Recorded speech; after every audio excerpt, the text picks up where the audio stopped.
Hello there, how are you doing? Welcome to the latest edition of Poodling Around. Now, the UK is a nation of dog lovers, as we all know.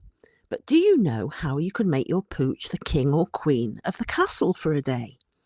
Well, a superb doggy experience awaits those visitors who head to the Northumberland-based Castle Hotel, Langley Castle, based near Hayden Bridge and just a short drive from Hexham, and also very close to Hadrian's Wall.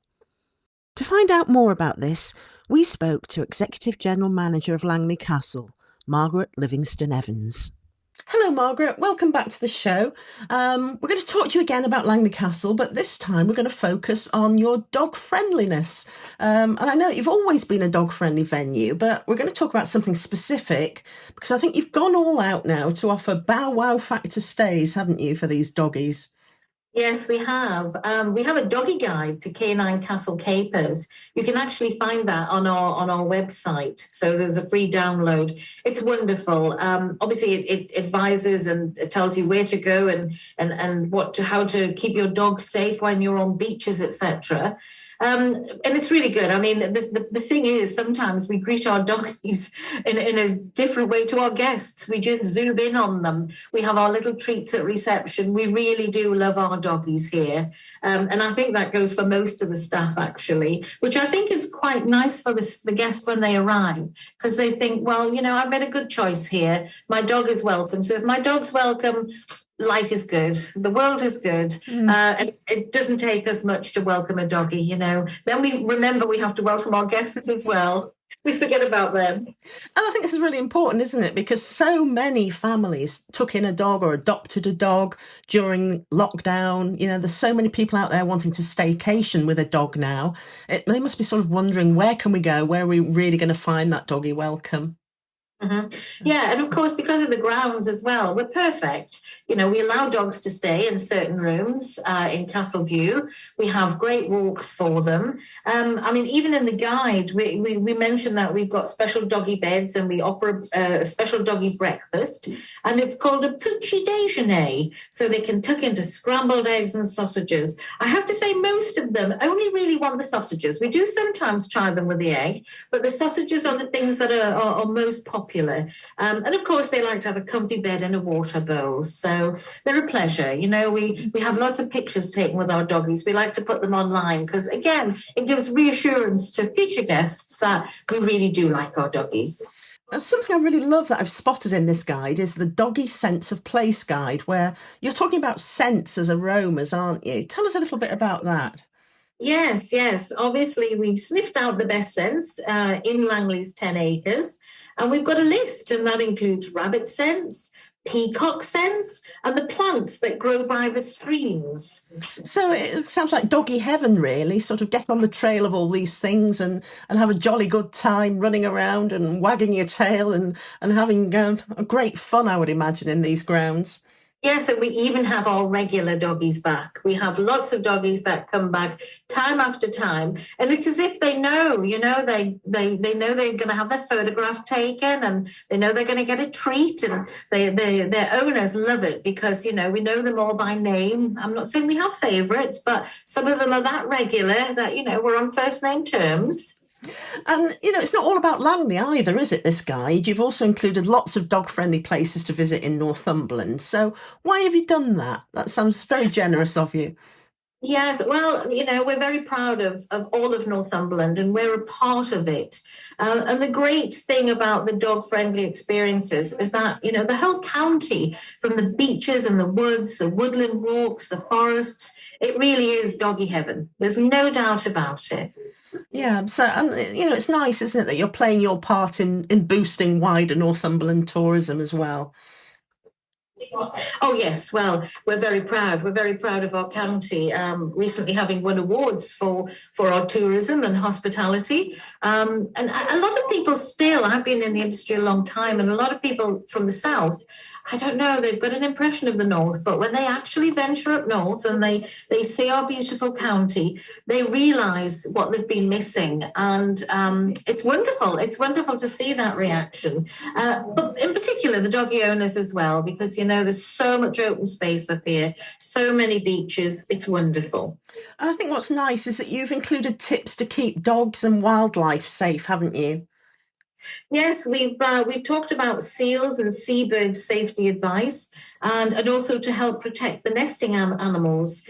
We've tried to raise awareness of the piri piri burr that can get tangled in dog's fur, and we've also tried to keep dogs safe when travelling out and about, given the rising amount of dog thefts. Yes, that's a real problem, isn't it? And that's something that must be of concern to all owners. So I know that you really want dog owners to get out and about with their dog, don't you? And you don't think it's fair to leave the doggy in the room. So you're doing all you can to not allow that to happen, aren't you? Yes, I mean, it's pretty obvious to us, but every now and again, people do think it's okay to leave them in the room. And unfortunately, when the dog's in a strange place, it can get worried and distressed and sometimes actually do some damage in the room. So, why bring your dog and then leave it in a room all day, especially when there's so many places to visit and see? That's the whole point and the beauty of being up here. But yes, it's not fair on the dog, and sometimes it's not fair on the hotel bedroom either, or the staff who have to go in afterwards and sort out any problems. And you allow dogs into the castle for meals and other things, don't you? Yes, yes. We allow the dogs to come in with their owners into the drawing room.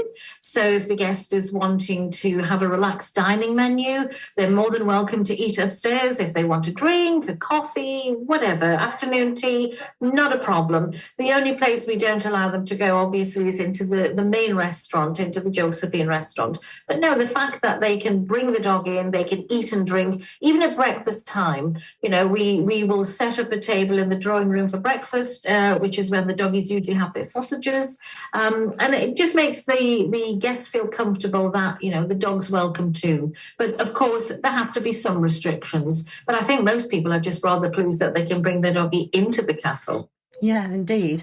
And I think this was all building, isn't it, on something that you did during lockdown, where, well, it was quite unique, wasn't it? You realised that you couldn't greet your doggy guests in the way that you had before. So you went about doing something and devised something very special for them, didn't you? Yes, obviously during lockdown there was different ways of doing lots of things. And I saw that the EastEnders cast were able to record kissing scenes by putting a see-through glass screen in between the actors. And I thought, well, why don't we have a screen on the desk? And then we can still have our pooch mooches, because we weren't allowed to touch them at all, obviously, because of the risk of catching COVID. So yes, it was a bit of fun, and it did get us some coverage, as well as letting people know that we love our dogs. As I say, it was good fun. That must have been really hard for you, because I know you do love your dogs and do want to give them a cuddle. So it must have been tough not to do that. It was, but it was also tough on our regular dogs because they couldn't understand why we weren't making a fuss of them. And you could see the look on their faces as if to say, I normally get a lovely pat or a cuddle. And we literally had to stand back, and following government advice, we weren't allowed to touch them. But I'm pleased to say that that's now stopped, and we have many cuddles and lots of fun with our doggy guests when they arrive. I think you've even had some dogs at weddings, haven't you? We've had quite a few dogs at weddings. My own daughter got married here last year, and towards the end of the evening, I spotted that our Shih Tzu was asleep on the back of her wedding dress. For some reason, I thought she didn't know. I don't know why. And it was pointed out, oh, no, he's already been there for 15 minutes. He's comfortable. So, yeah, they're absolutely part of our guest's wedding day. The wedding where recently we had a fire engine, they brought their Labrador, and he was the star of the show. It was a very hot day, so we had lots of balls of water everywhere for him. We were worried that, he was going to get a little bit overheated.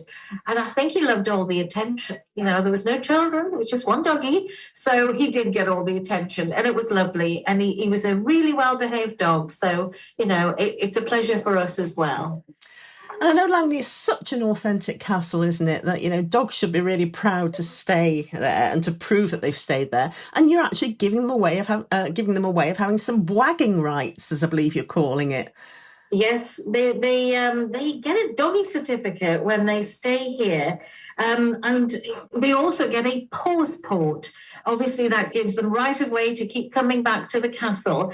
And again, the customers, our guests who bring their doggies, they love it. You know, they're very proud to say they've got a passport for their doggy at Langley Castle. And they can exchange that for a treat, I think, if they flash that, can't they, at reception? Oh, anytime. But even if they forgot their passport, we'll still give treats out. Okay. So how important do you think it is for dog owners to holiday with their pets? It's very important for some people because not only do the dogs sometimes get distressed when they're left with other people, the owners do too. They worry about them and they worry what they're up to and are they okay. So taking their dog away with them, I have to say I haven't had many cats, although I have had a pet cat and a pet rabbit brought once. And to be honest, how do you say no? Because the poor animal doesn't know it's not a dog. And they came in their cages and what have you. And one of them was a giant rabbit and it was the family pet. So we learned a lot about giant rabbits on that stay. And it was fine, absolutely fine. There was no bother. We learned about rabbits and I felt as though we were being very inclusive in the pet world. And do you think the need to travel with a dog has increased because dogs have become such integral members of the family, haven't they? Oh, there's no doubt about it. I having been a dog owner myself, I understand the importance of what they bring to the family. They are part of the family. They're an integral part of the family. And you actually do love them. We love our dogs. We love our pets. And so that's another reason why coming with the family on holiday, it gives a lot of peace of mind and fun too, walking along the beaches or walking through the forests. It's lovely to see your dog having a fun time and taking them somewhere new. So we've talked a lot about being dog friendly, but are you also child friendly? Yes, of course we are. Obviously, the holidays in Northumberland really lend themselves to family holidays. Obviously, at the castle, we have lots of space for the children to run around. We've got some stocks in the grounds, which, if they're naughty, mummies and daddies can leave them in their stocks, but really, it's just a good photo opportunity. Some children have never seen peacocks before, so they're fascinated when particularly our boy peacocks spread their feathers. That's lovely. And it's bringing them back to nature again. They're outside, they're not stuck in front of a computer.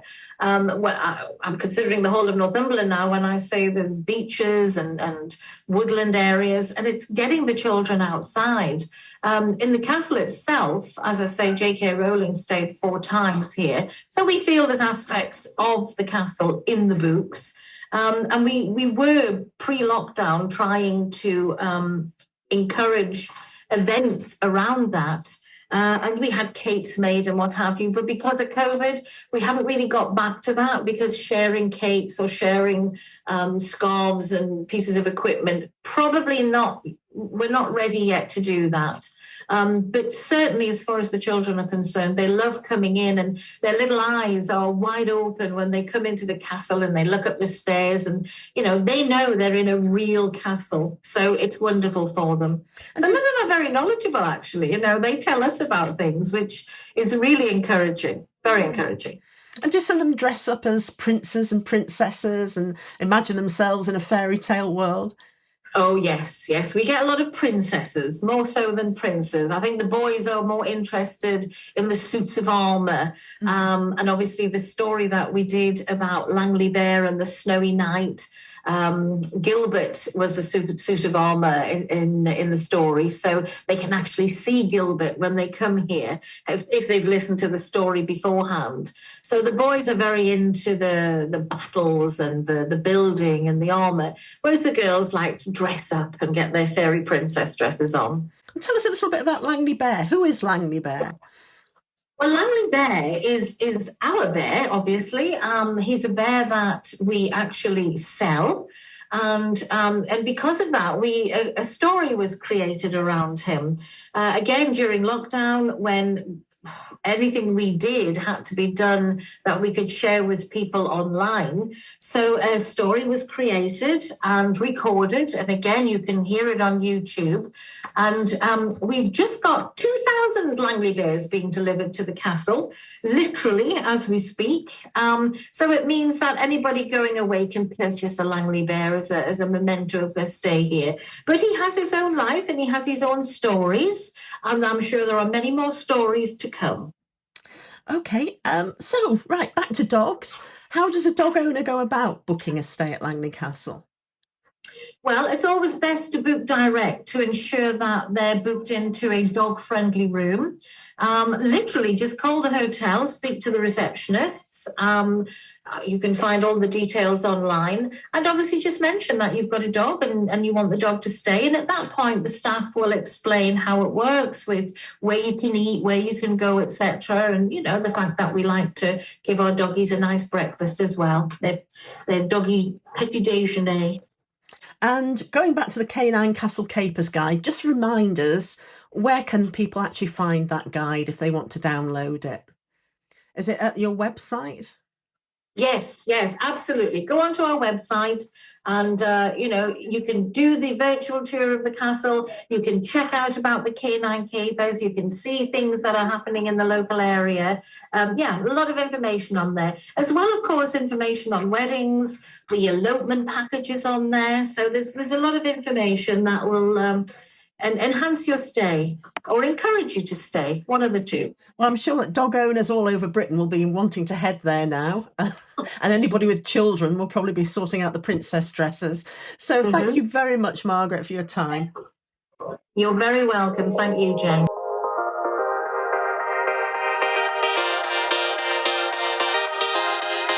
So there we are.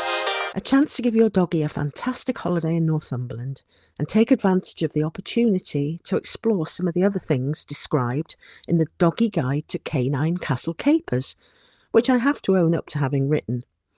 It may just be that some of the other ideas that you've heard about were generated at this end too. If you do download the guide, you will learn of other dog-friendly places in Northumberland, such as the Northumberland National Park, Kielder Water and Forest Park, Caulfields, Chester's Roman Fort, Howstead's Fort and Birdoswald Fort, which are all on Hadrian's Wall, and beaches such as Sea Houses and Bamborough. There are also country parks, priories, castles and the Lady of the North at Northumberlandia that you can explore. So do book your stay at Langley Castle and explore all of this with your best friend today, remembering that life's so much better when you're poodling around. Until next time, take care. See you soon.